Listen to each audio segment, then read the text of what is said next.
to Talking Kootenay Books. My name is Keith Powell. I'm the host today, and our guest is Terry Gaynor. Terry, it's great to have you back on the show. This is your second time here. Well, it's good to be wanted back for a second performance. You know, I really enjoyed your first book. So When Trains Ruled the Rockies, you did a tremendous job there and gave me insight into how important trains and the train system was to the tourism business, the visitors, even the residents in the region way back in the day when, you know, trains did rule the Rockies. Now you've taken that and extended it into the Kootenays, and you have a new book out called When Trains Ruled the Kootenays. So, you know, many people may not remember the train era, and I just wanted you to explore some of that early history and just tell us about that. And maybe talk about some of the colorful characters that were involved in that as well. So what era are we talking about, Terry? Well, this book sort of extends from the 1890s, 1880s, 1890s, up to the conclusion in the mid-60s. Okay. And it's a bit of a history of the rise and fall, so to speak, of trains in the Kootenays. Initially, their importance, not only to the mining industry, but as a transportation mode for the population, for the settlers, for the business people, and eventually for tourists coming into the region. Yeah. So it was, the trains were king in those days. The airlines, of course, hadn't surfaced. The highways hadn't been built. Mm-hmm. But interestingly enough, 100 years ago, you had better public transportation in the Kootenays than we do today. Mm-hmm. There wasn't anywhere between the trains and the sternwheelers that you couldn't get to, either on Arrow Lake, up to Revelstoke, to the cusp, the Halcyon Hot Springs, or on Kootenay Lake, to Argenta, to the top end, over to Lardo, mm-hmm. Caslow. Yeah, it was an amazing connection for the whole Kootenays, wasn't it? It was. Yeah. You know, Terry, in your book, you talk about the three main characters. We've got Cornelius Van Horn, we've got Daniel Corbin, and we've got J.J. Hill. And it's often been referred to as the Railway Wars or the Battle for the Kootenays. And I'm just wanting you to maybe explore or just tell us, what was the significance of this area that those railroad magnates, those icons in the history of railroading, had such interest in this little corner of BC? Well, I think it started in the late 1880s when silver was discovered, Silver King mined in Nelson. Yeah. And it was one of the richest silver strikes in North America.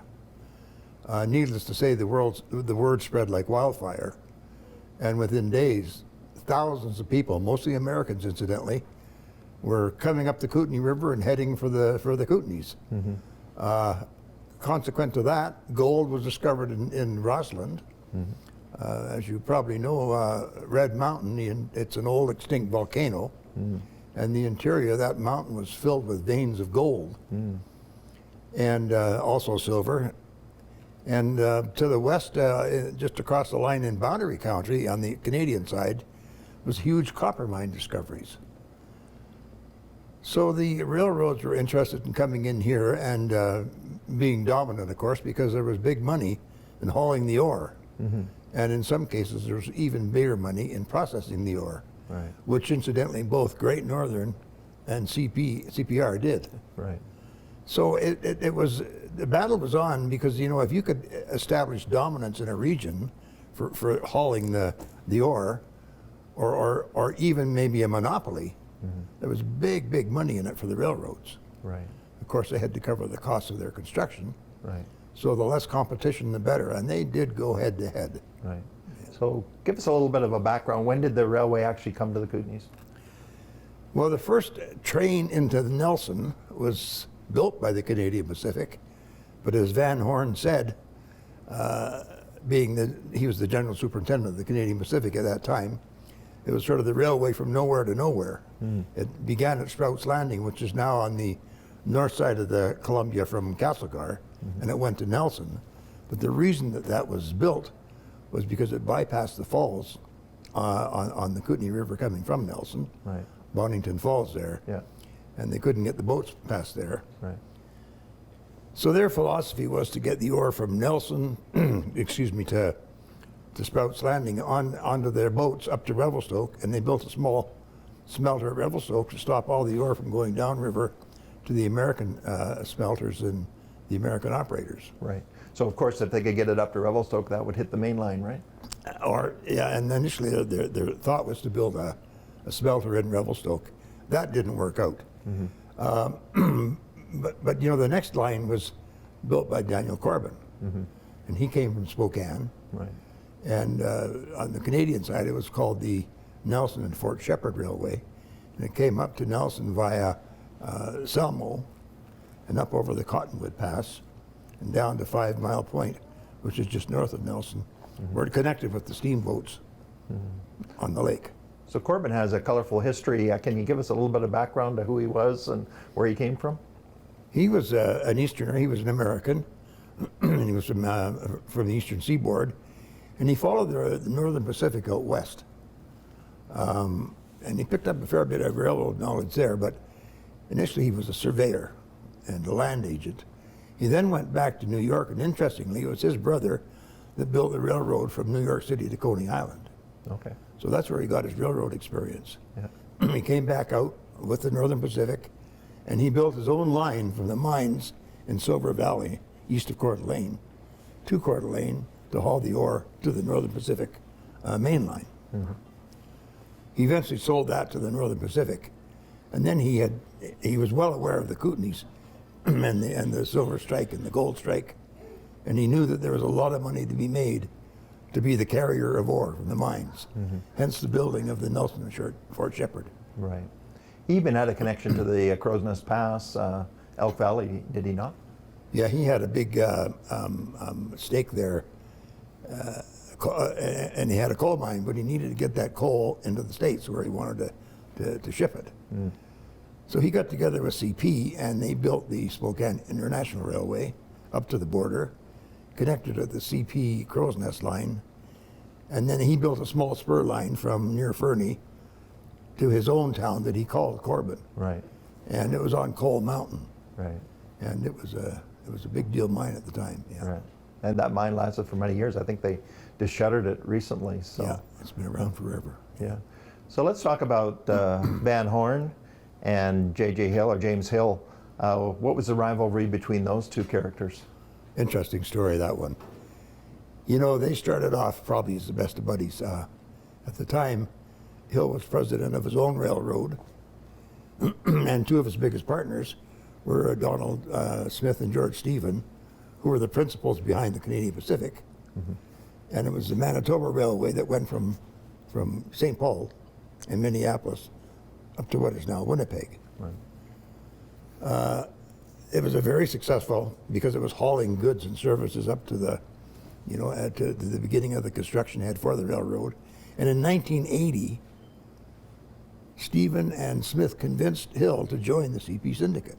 1880, right? Or I'm sorry, 1880, yeah. And he did. Yeah. So he was one of the big three of the initial syndicate. Because he had his own railroad to run he was quite an entrepreneur.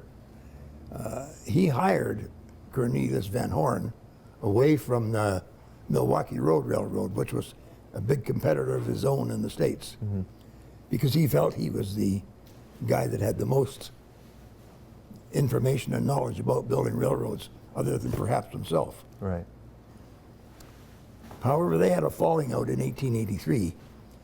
The client for the Canadian Pacific was obviously the Canadian government. They wanted to build the line over the top of Lake Superior and keep it an all-Canadian route. Hill didn't want that. He wanted to come down underneath. And his argument was, there's no population and there's no resource up there to financially feed the line. Right.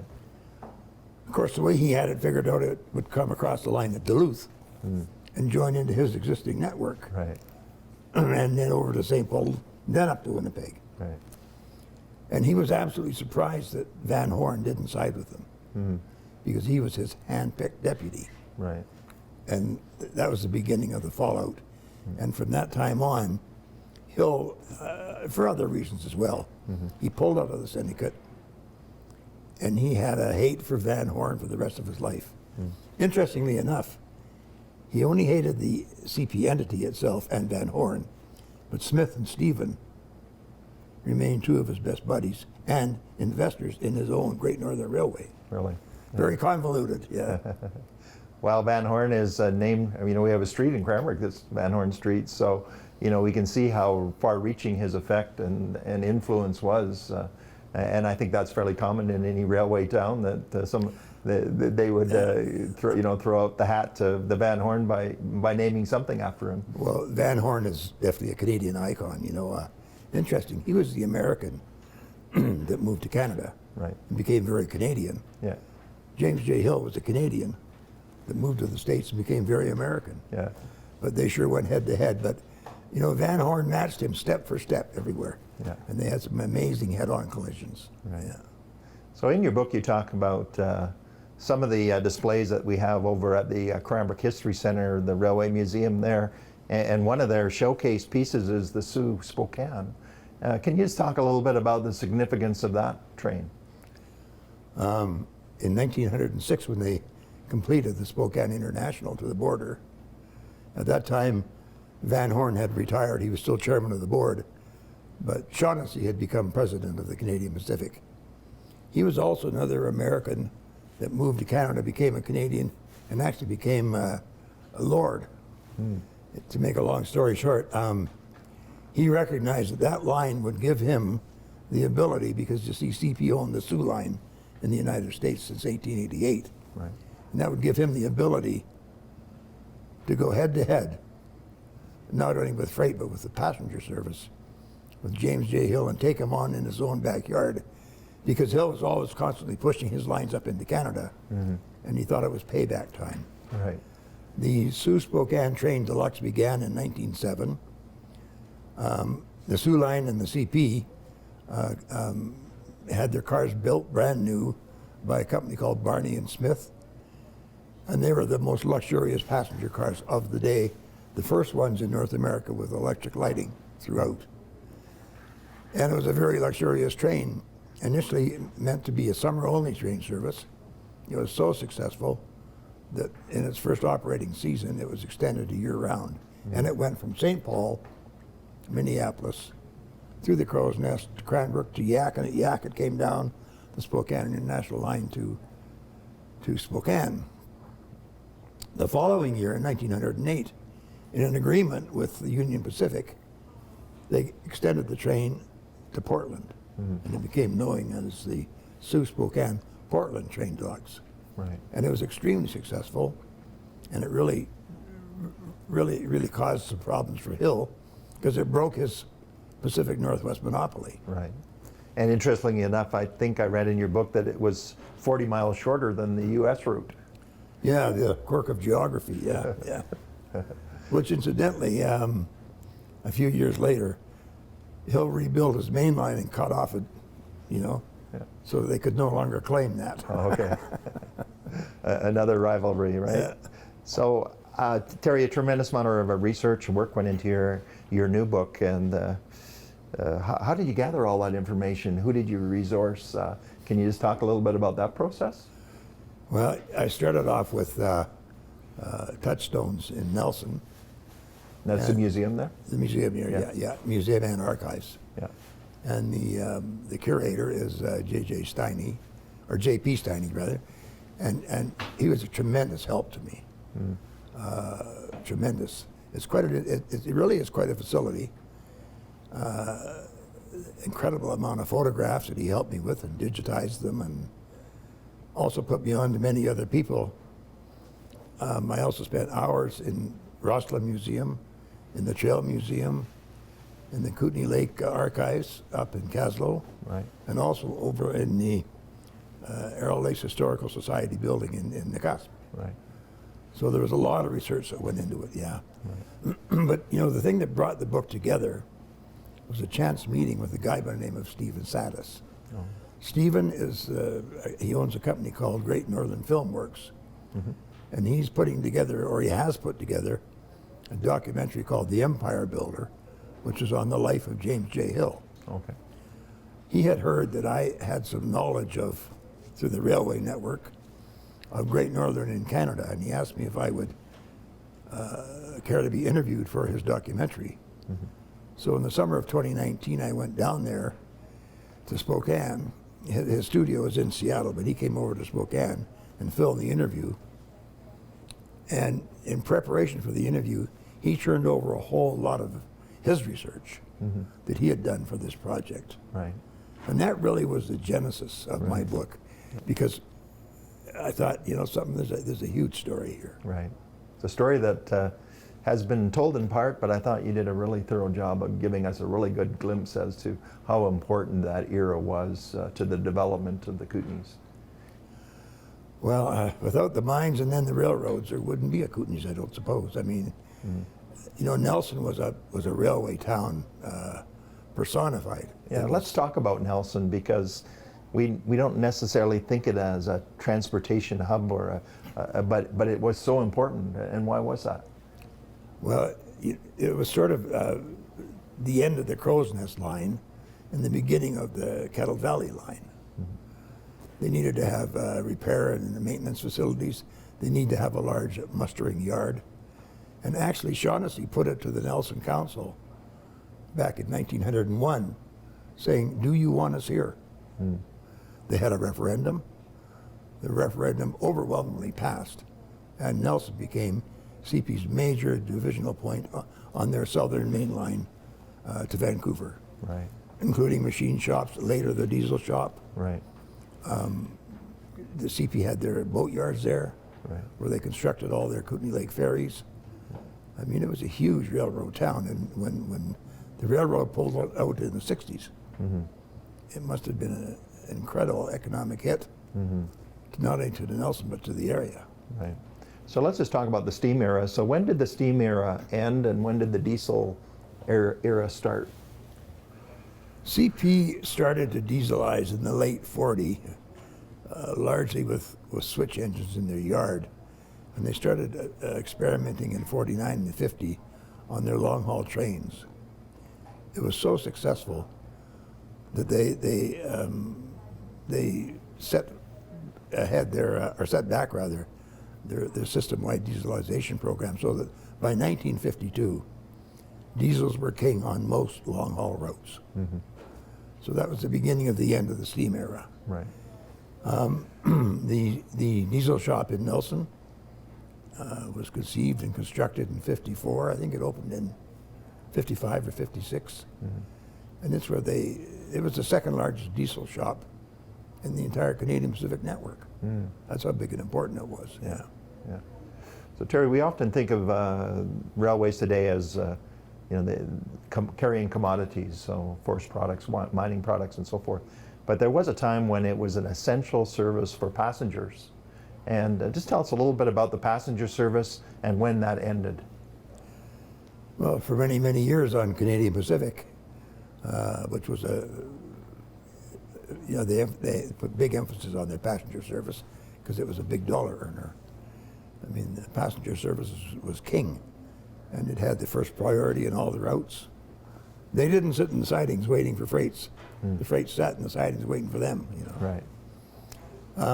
It began to fade in the 50s, Yeah. between the highway construction, it was sort of the beginning of the long-haul transportation of the airlines. And Greyhound entered the picture, of course, which sort of devastated a lot of CP short-haul routes, and like their feeder lines down to Trail and Rossland. You know, Greyhound could run 5 or 6 schedules a day, and they were running one, you know. And that's when it started phasing out. By 1957, the overnight train from Medicine Hat to Vancouver, which connected to the main line in Medicine Hat to Toronto, it was pulled off, and they put on what they called the dayliner cars, which are the daylight cars only. Right. And by 1959, because of a very bad winter, mud and slow slides, they closed the Coquihalla line, never to reopen. And that was the beginning of the end of the Kettle Valley, of the railroad. Right. So was there a connection between the CP and the Kettle Valley? What CP owned them. Yeah. Oh, okay. Initially, shareholder lent them money, and then a long-term lease. But yeah, the Kettle Valley was finally folded into the CP under the name. I believe it was in the mid-50s. Okay. So just let's step back just for a moment and let's talk a little bit about your family history. Why the interest or the connection to trains? Well, I was born into a railroad family. My father was the agent in first the town of Cochrane in Alberta and then Banff. We moved to Banff when I was 6 years old, and our residence was on top of the station. And we had a balcony that overlooked the platform. And I used to sit out there when I was a kid, about 8 or 10 feet below me, watching the people getting off and on the trains. Right. And the train station and the rail yard in Banff, that was my playground. That was my backyard. Right. And I'd had that passion for trains since I was that high. And then when I was in high school and university, I worked at the station for 7 years in the summer. Right. Yeah. So you have a strong connection, a legacy to the railroads. So thanks for sharing that with us. Your father was a station master, right? No, station agent. Station agent. Yeah, okay. there's a slight difference. Okay. He was also the freight agent. The station master was the guy that marshaled and gave out the train orders and stuff like that. Okay. Whereas the station agent was the overall Right. manager. Yeah. Okay. There's one chapter in your book that fascinated me, and I was a bit surprised to see it. I don't know why, but you talk about the Japanese internment, and there was a connection to the railroads then. What sort of prompted you to include that, and why do you think that's important to talk about? I made a connection with an old friend of mine from university days, Shimazu, and I remember him when we were young fellows talking that he actually grew up in New Denver. In the internment camp. Right. So I phoned him up and I said, I'm writing this book and it's perhaps not really germane to the main subject matter, but I know the railroad was involved because that's how they got everybody from Vancouver out to the Kootenays. And not only in New Denver, but, at Silverton, at Greenwood, Grand Forks, Caslow. Right. The internment camps were all over. Right. And that's how they transported them, was by train. Right. His brother was an activist about getting the apology for the Japanese folks. And I spent hours interviewing him as well. And I thought, yeah, this is a part of the book that has to be there, because you might remember there's a section there where I mentioned special trains in the Kootenays. Yes. Well, those were not so special trains. Right. And that's why they're inclusion. Yeah. Yeah. Well, yeah, it's good that you included that for sure. Terry, what's been the reaction to your book? I know it's only been out a short time. Maybe even the reaction to your first book. Well, the first book sold out, 2,500 copies, and it was to be reprinted 2 years ago, but COVID messed that up because there was apparently a huge paper shortage or something. It's now reprinted and back in publication, and this book came out about 3-4 weeks ago. The publisher has told me that after 2 weeks and also after the third week, it's on the BC bestseller list. Good. So I was pretty surprised at that and pretty pumped. Yeah. Congratulations. That's a testimony to a good book. Well, I mean, I'm pretty amazed about it. But so Terry, you take the initiative, go out, talk to community groups and folks about the railroads and about your books. Do you like that kind of interaction? Is that something that you enjoy doing when you're out promoting your book? I've never met a Mike I didn't like. No, yeah, I do. Yeah. And why do you think it's an important story for people to know about? Well, I think that it's a piece of our history that has been overlooked or entirely forgotten. And I think it was time to, at least for me, to be able to put something together so if people were interested, they could at least have a semblance of it. Yeah, the thing I admired about your book is that you don't have to be a railway buff to enjoy it. It tells a story and it tells history that really impacts all of us even to this day.